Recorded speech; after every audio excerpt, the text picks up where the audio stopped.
بسم اللہ الرحمن الرحیم لقد کان لکم فی رسول اللہ اسوۃ حسنہ۔ تمہارے لیے رسول اکرم صلی اللہ علیہ وسلم کی زندگی میں بہترین نمونہ ہے۔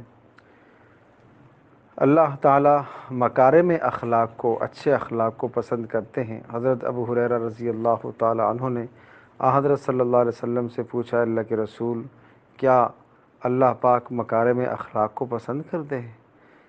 تو حضرت صلی اللہ علیہ وسلم نے ارشاد فرمایا، قسم ہے اس ذات کی جس کے قبضے میں میری جان ہے، جنت میں خوش اخلاق کے سوا کوئی اور داخل نہ ہوگا۔ یعنی جنت میں داخلے کے لیے ضروری ہے اچھے اخلاق کا ہونا۔ اچھے اخلاق ہوں گے تو جنت میں جا سکے گا، اور اگر اچھے اخلاق نہیں ہیں تو جنت میں نہیں جا سکے گا۔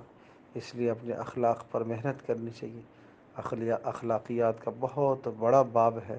محنت کر کے اپنے اخلاق کو بہتر کرو، رکھ رکھاؤ دوسروں کے ساتھ، میل جول دوسروں کے ساتھ، بات چیت دوسروں کے ساتھ، ہر چیز میں انسان کے اخلاق میں کمال ہونا چاہیے۔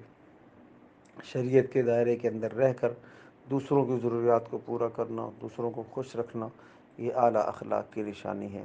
اللہ پاک ہم سب کے لیے عمل کرنا